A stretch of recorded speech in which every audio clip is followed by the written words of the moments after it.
அஸ்ஸலாமு அலைக்கும். டெய்லியும் காலையில் தூங்கி எழுந்திரிச்சதுமே புதுசாக ஒன்றும் பெருசாக செஞ்சிட போகிறது இல்லைங்க. பால் எடுத்துகிட்டு டீயை போடணும், அப்புறம் பிள்ளைங்களுக்கு லஞ்ச் ரெடி பண்ணி அவங்கள பேக் பண்ணி அனுப்பிவிடணும். அப்படி என்னோட ஒரு நாள் மார்னிங் ரொட்டீனை தான் இன்றைக்குமே வீடியோ எடுத்திருந்தேன். அதுதான் வீடியோவில் காமிச்சிருக்கேன்.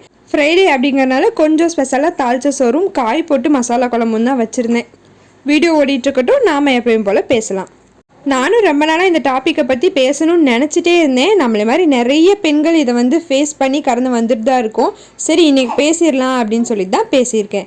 என்னென்னா, பிள்ளைங்களை ஸ்கூல் சேர்த்துறோம் இல்லையா, அதில் எந்த நல்ல ஸ்கூலாக பார்த்து சேர்க்கறது, அதுக்கு ஃபீஸ் கட்டுறது, இது எல்லாமே அப்பா நல்ல ஒரு பெரிய பங்கு வகிப்பாங்க தான். ஆனால் அதுக்கப்புறம் டோட்டலாக விட்டுருவாங்க நம்மக்கிட்ட. என்னென்னா அவ்வளோதான். ஸ்கூல் சேர்த்துறதுனா என்னென்னா, ஒரு நல்ல ஸ்கூலில் தேர்ந்தெடுக்கணும், அங்கே போய் அட்மிஷன் போடணும், அப்புறம் வருஷம் எப்பயும் போல் ஃபீஸ் கட்டணும், அவ்வளோதாங்க அவங்க டியூட்டி அப்படின்னு நினச்சிட்ருக்காங்க. மற்றபடி மிச்சம் எல்லாமே நாம் தான் செஞ்சுக்கணும்.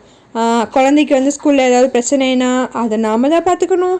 டீச்சர்ஸ் பேரண்ட்ஸ் மீட்டிங் வச்சாங்கன்னா அதையும் நாம் தான் போய் அட்டென்ட் பண்ணணும். இது எல்லாத்தையும் தாண்டி சாயங்காலம் ஹோம்ஒர்க் கூட நாம் தான் செஞ்சு கொடுக்கணும். டியூஷனுக்குலாம் அனுப்பவே கூடாது. குழந்தை பாவம் காலையில் ஸ்கூலுக்கு போயிட்டு டயர்டாக வருது, சாயங்காலம் ஸ்கூலுக்கு அனுப்புவியா? வீட்டில் வச்சு சொல்லிக் கொடு, உனக்கு என்ன வேலை வீட்டில்? இந்த சின்ன கிளாஸ்க்குலாம் யாராவது டியூஷன் அனுப்புவாங்களா அப்படின்னு சொல்லுவாங்க. இன்னும் சொல்ல போனால் நிறைய அப்பாக்களுக்கு தங்கள் பிள்ளைங்க என்ன கிளாஸில் படிக்கிறாங்கன்னே தெரியாது. சீரியஸாக தான் சொல்கிறேன். நீங்கள் வேணால் ஒரு டைம் டெஸ்ட் பண்ணி பாருங்கள். அதே மாதிரி ஸ்கூல் சம்மந்தப்பட்ட எந்த விஷயமே அவங்களுக்கு தெரியாது. பிள்ளைங்க என்ன செக்ஷனில் இருக்கிறாங்க, பிள்ளைங்களோட கிளாஸ் டீச்சர்ஸ் யார், அவங்க ஃப்ரெண்ட்ஸ் யார், இதெல்லாம் கூட பெருசாக தலையிட்டுக்கவே மாட்டாங்க. ஸ்கூல் சேர்த்துறதும் ஃபீஸ் கட்டுறது மட்டும்தான் என்னோடய பொறுப்புன்னு இருப்பாங்க. இந்த மாதிரி இருக்க ஹஸ்பண்ட்ஸை எப்படி பிள்ளைங்களோட ஸ்கூல் விஷயத்துலையும் படிப்பு விஷயத்துலையும் ஈடுபடுத்தலான்னு சொல்லி நாம் பேசலாம். அப்புறம் முக்கியமாக ஒரு விஷயம், நாம் ஒரு விஷயம் ஒருத்தவங்கள்ட்ட எதிர்பார்க்குறோம், அவங்கக்கிட்ட இருந்து ஒரு சேஞ்ச் எதிர்பார்க்குறோம் அப்படிங்கிறப்போ, அதுலேயும் முக்கியமாக ஹஸ்பண்ட் கிட்ட நம்ம ஒரு விஷயம் செயல்படுத்தணும்னு நினைக்கிறப்ப அதை கோபமாகவோ சண்டையாவோ வெளிப்படுத்தக்கூடாது. அப்படி பண்ணணும்னா நமக்கு அதில் தோல்வி தான் கிடைக்குமே தவிர ஒருபோதும் நம்ம வெற்றி அடைய முடியாது. அதையும் தாண்டி நமக்குள்ளே தேவையில்லாத பிரச்சனைகள் மனக்கசப்புகள் தான் வரும். அதை நீங்கள் சுமூகமாக சொல்லி புரிய வைக்கலாம், இல்லையா செயல்லையே காட்டி புரிய வைக்கலாம். இப்போது எக்ஸாம்பிளுக்கு டியூஷன் மேட்டரையே எடுத்துக்கோங்க. டியூஷன் அனுப்பக்கூடாது, நீ வீட்டில் சும்மா தான் இருக்க, அந்த பையனுக்கு ஏபிசிடி எழுத வைக்கிறத விட உனக்கு என்ன வேலை அப்படின்னு கேட்குறாங்கல்ல ஹஸ்பண்ட். ஓகே, நீங்கள் பேசாமல் இருங்க, எழுத வைங்க வீட்டில். அது எப்போனா உங்கள் ஹஸ்பண்ட் வேலையை முடிச்சுட்டு வருவாங்கல்ல, அப்போ எழுத வைங்க. உங்கள் பிள்ளை உங்ககிட்ட ஒழுங்காக உட்காந்து எழுதுமா? எழுதாது. நம்ம அதுக்காண்டி தான் சொல்கிறோம். நமக்கும் குழந்தைங்களுக்கு செய்யக்கூடாதுங்கிற எண்ணம்லாம் கிடையாது. ஆனால் குழந்தைங்களுக்கு எப்போவுமே அம்மா கிட்டனா ஒரு தனி சலுகை இருக்க தான் செய்யும். அதுலேயும் இந்த படிப்பு விஷயத்துலலாம் ரொம்பவே ஏமாற்றுவாங்க. நம்ம மாங்குன்னு மண்டையில் கொட்டி கூட சொல்லி கொடுக்கலாம். ஆனால் தேவையில்லாமல் நம்ம எனர்ஜியும் லாஸ் ஆகி பிள்ளைங்களும் தேவையில்லாமல் அழுதுட்டு நைன்ட்டு இருக்குங்க. அதை விட முக்கியமாக நமக்கு இன்னொரு சின்ன குழந்தை இருக்குது, அதையும் பார்க்கணுங்கிறப்போ ரொம்பவே கஷ்டமாக இருக்கும். ஏன்னா சாயங்காலம் ஸ்கூல் விட்டு வந்தோட்டு அதுங்க இந்த டிஃபன் பாக்ஸ் கழுவி யூனிஃபார்மை துவைச்சு இந்த வேலையே ஒரு பெரிய வேலையாக இருக்கும். ஈவினிங் ஸ்நாக்ஸ் கொடுக்கணும், பால் கலந்து கொடுக்கணும். அதுக்கப்புறமா ஒரு 1 hour தான் இடையில இருக்குமே. அதுக்கப்புறம் மறுபடியும் நம்ம டிஃபன் வேலைக்கு போயிடணும். அப்போது இடையில இன்னொரு குழந்தை வேறு இருக்குன்னா அவனையும் இடையில கவனிச்சுட்டு இருக்கணும். இதில் எங்கேருந்து நம்ம படிப்பு சொல்லி கொடுக்கறது குழந்தைக்கு? நம்ம மனசுக்குமே தோணும், நம்ம பிள்ளைக்கு நம்ம ஹோம்ஒர்க் சொல்லி கொடுக்கணும், ப்ராஜெக்ட்லாம் செஞ்சு கொடுக்கணும்னு ஆசையாக தான் இருக்கும். ஆனால் நமக்கு அந்த சூழ்நிலை இல்லை அப்படிங்கிறப்போ நம்ம அதை ஏற்றுக்க மறுத்துட்டு நம்ம இழுத்து போட்டுட்டு நம்மளையும் ஸ்ட்ரெஸ் ஆக்கிட்டு பிள்ளைங்களுக்கும் ஒன்றும் ஒழுங்காக செஞ்சு கொடுக்க முடியாமல் இந்த எரிச்சலை நம்ம ஹஸ்பண்ட் கிட்ட காமிச்சிட்டு தேவையில்லாமல் நம்ம ஃபேமிலியே ஒரு நிம்மதி இல்லாமல் இருக்கும். இதுக்கு நீங்கள் டியூஷன் அனுப்புறது தப்பே கிடையாது. நம்ம ஹஸ்பண்ட் மட்டும் கிடையாது, நம்ம வீட்டில் இருக்கவங்க சுற்றியில் இருக்கவங்களே கேட்பாங்க, ஏமா 1வது 2வது படிக்கிற பையன்லாம் எதுக்குமா டியூஷன் அனுப்புகிற, என்ன ஹோம்ஒர்க் இருக்க போகுது அப்படின்னு. சொல்லப்போனால் பெரிய கிளாஸ் பிள்ளைங்க கூட அவங்களுக்கு என்ன படிக்கணும் என்ன ஹோம்ஒர்க் இருக்குங்கிறது தெரியும், அவங்களே படிச்சுக்குவாங்க, நம்ம படிக்க வைக்க வேண்டியது இருக்காது. ஆனால் இந்த சின்ன குழந்தைங்களுக்கு தான் இன்னொருத்தவங்க படிக்க வைக்கணும். டைரியில் என்ன எழுதியிருக்கு என்ன ஹோம்ஒர்க்குன்னு அவங்களுக்கு தெரியவே தெரியாது. இன்னொன்று இந்த காங்காச்சா ஆனா வேணா ஏபிசிடி இது எல்லாமே கையை பிடிச்சி எழுத வைக்கணும். இப்போது நம்ம பிள்ளைங்களை ஸ்கூலில் ஹோம்ஒர்க் கொடுக்குறாங்க, படிக்க வைக்கிறாங்க, கஷ்டப்படுத்துகிறாங்கன்னு ஸ்கூலுக்கு அனுப்பாமல் விட்டுருவோமா? விட மாட்டோம்ல, ஸ்கூலுக்கு அனுப்பி படிக்க வைக்கிறோம்ல. ஆனால் ஸ்கூலில் ஒரு கிளாஸில் 30-40 பேர் படிப்பாங்க. நம்ம ஒரு குழந்தைய மட்டும் தனியாக கவனிக்க முடியுமா?